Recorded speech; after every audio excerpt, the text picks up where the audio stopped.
Good morning. Are you Anthony Mendoza? Yes, ma'am. And Mr. Mendoza was previously in court and entered pleas of true to counts 1 through 13 in a motion to revoke probation. Currently on probation for driving while intoxicated, third or more. That was a 6-year sentence that was probated for 6 years. I've received an updated pre-sentence report. Has everyone had an opportunity to review that report? Yes, Your Honor. Yes, Your Honor, we have. Are there any additions or corrections to that report? No, Your Honor. Not from the state judge. All right, Mr. Parker, you may proceed. Well, a couple of things I want to address. It's a situation I see quite a bit where he's ordered to have to scram and interlock. It's costing him $600 a month. And he's having to go to work, but yet he's not supposed to drive. And so he's driving with an invalid license. And then he's not able to work, and he can't afford to pay for the things, he needs to do, such as the 12-step program, the GED program, all those things require money. And that's one of the big issues. But the things I'm concerned about is that it says that he went to the safety relapse program. I'm not sure exactly what happened, but he says he never went to the safety relapse program. I don't know if he was ordered to go and he didn't go, but I think he was in custody at the time, and I'm not sure how that happened. But he also says he's never tested positive for cocaine, which is alleged in here. It addresses an issue that he apparently had with one of the directors of the facility where he became combative. And this also, in turn, is tied to a scram device. He ended up developing a big sore on his ankle, so he would put his sock behind the scram device. And in this incident, he was frustrated, and he wanted to take his boot off to show the director the problem that he had. And that's when they were saying that he was being disruptive. He has no other felonies, Judge, and he wants the opportunity to go back he wants to complete his probation. He wants to do the safety relapse. I'd like to hear what they say, what happened with that, but I'm sure there's an explanation. And I think you'd also like to address the court, Judge. Well, let me first make sure I've got the timeline, because it appears that I see that safety he completed and then was placed on zero tolerance in the high-medium caseload. And after that, there was an issue where he was testing positive, again, for alcohol and cocaine, which I understand he denies the cocaine, but that's what this alleges. And in October of 2022, I'm assuming through an administrative hearing, was granted relapse SafeP. Yes, ma'am. There was a motion to revoke that was filed and came before the court, and he was ordered to go to relapse SafeP, and he absconded, and he never went to relapse. So he wasn't in custody? No. Okay. And then, so we didn't see him again until August 11th of 2023, when he was arrested in Houston.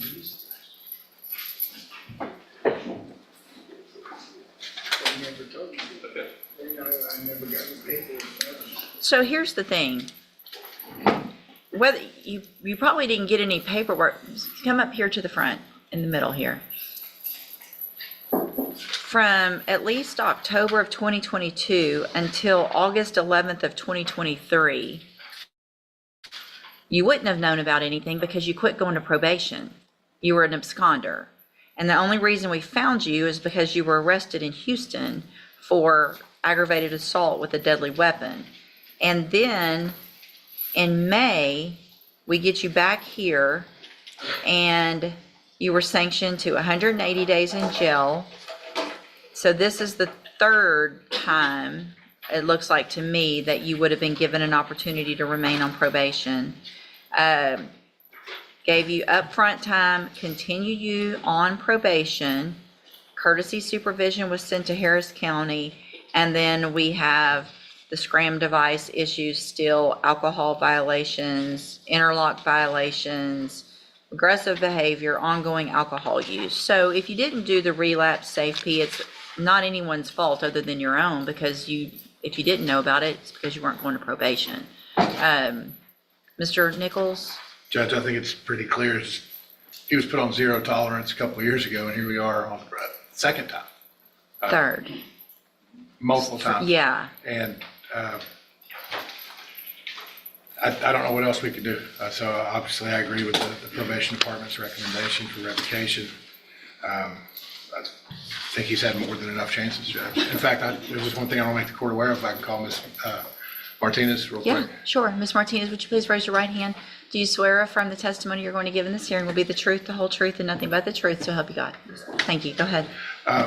Ms. Martinez, you were supervising, well, Ms. Mendoza was on Harris County supervision, correct? Yes, sir. And you were back in October when he started having these violations and the warrant was issued. Did you advise him to turn himself in? Yes. And what was his response to you? He had responded with an email that said, "Ha." That was his only reply to you. Did I ask you to print me out a copy of that? Yes. Showing you what I marked mistakes as one, for purposes of this hearing, is this a copy of the email with his reply to you? Yes. I'll tender to the defense attorney, Your Honor. I'll tender to the court for purposes of this hearing, I'll offer State's Exhibit 1. It's admitted. And is that pretty consistent with his level of cooperation and attempts to prevent probation while he's been supervised? Yes, sir. No other questions, Your Honor. All right, any questions? Just a couple. I want to clarify on the relapse program. You said y'all came to court on motion to revoke. Is that my understanding? Yes. And so the safety relapse was ordered by Judge West, Yes. and he was here. The defendant was here. Mr. Mendoza was here at that time. Yes, sir. Well, wouldn't he have been taken into custody? Let me make sure, because I wasn't supervising. Okay. at that time. It looks like the hearing was completed over the phone. Okay, wait, he was not here. It was over the phone with the supervisor at that time, due to him residing in Houston. He reported he had a lack of transportation to report back to the hearing at that time because he had tested positive for alcohol and cocaine. The supervisor had recommended complete relapse safety and issue a warrant for his arrest. So he was made aware at that time that he was going to have a warrant and we were requesting relapse safety. I have no further questions of her, Judge. All right, anything I have no else? other questions for Ms. Your Martinez, Honor. Your Honor. Thank you, Ms. Martinez. I think he wanted to address the court, but we never did because we Sure. talked with her. Go ahead. Would you like to tell the court? Do you want to tell the court? Y'all saying I went to safety twice, I never went. Nobody's saying you went to Safe P twice. We're saying you went to You're saying Safe P. I Hold on, absconded? don't, listen. I'm gonna let you talk, but don't talk over me. We're saying that you went to Safe P and then that you were ordered to go to the Safe P relapse, but you never came and turned yourself in after that phone call where you were told that there was to be a warrant for your arrest. So no, you never went to Safe P relapse. Go ahead. She said I was supposed to turn myself in. That was after I did the 9 months where felony assault got dropped to a misdemeanor terrorist threat. Mm-hmm. So when I was here, y'all let me out. And then I was trying to work and they kept saying that I was messing with the scram device. Okay. So I was actually at work and she sent me a message to my phone. And I was trying to work and trying to pay, for the devices and stuff, since they were violating me for operating my truck without court permission. Mm-hmm. So that's when I just didn't turn myself in. Right. So did you respond? Is that email, that was Yes, what, ma'am. that's what you thought about all that? Yes, ma'am, I did actually say that. You thought that was funny? It's cause I was agitated and I was taking lunch at work, and I was trying to,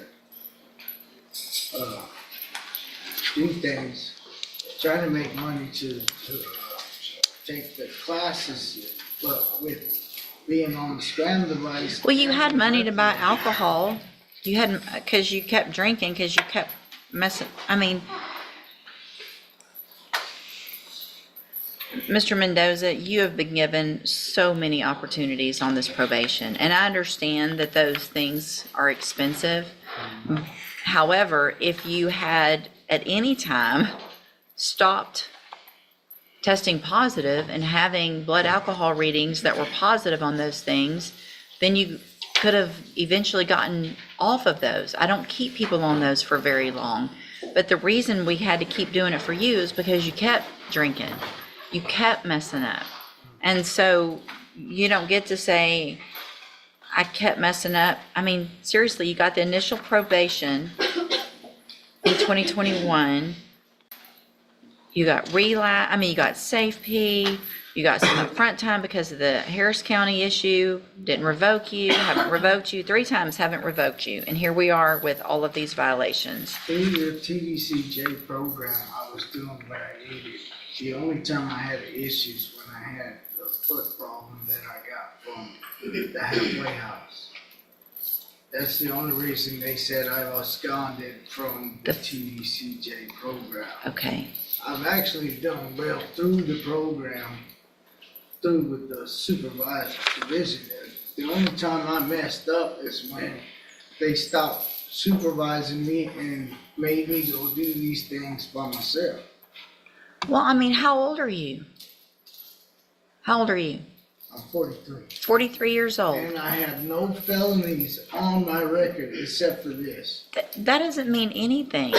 You have this felony and you have 6 years hanging over your head. And you've been given all the tools. You went to SafeP, you got aftercare. At some point, you have to take those tools and do for yourself and not come in and say, well, they made me do it for myself, so it's somebody else's fault that I kept drinking.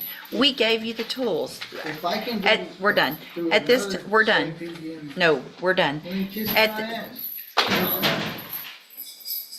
Mr. Mendoza, turn around. You can say whatever you want, but you're going to face me and you're going to get your sentence. And if at this time I could give you more, I would, I promise you, but I can't. So I'm going to find that you entered your pleas of true to counts 1 through 13 freely and voluntarily. Find those counts true. Find sufficient evidence to revoke your probation, and at this time revoke your probation. Sentence you to 6 years in the institutional division of the Texas Department of Corrections. You will receive credit on that sentence for any time that you've been in custody that the law gives you the right to receive. I'm going to hand you a certification of your right to appeal. This was not an agreement, so you do have some rights to appeal. Y'all need to sign that before you leave right now. You need to sign that you're getting a copy of it, and then we'll give you your copy, and then when you're done with that, you can go back with the bailiff.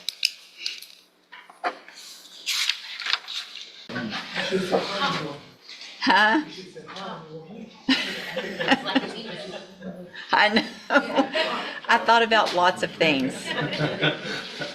None of them would have been appropriate, but all of them crossed my mind. May I excuse you? Yes, it's probably a good thing, Mr. Parker. Okay, I just don't even know where to go next.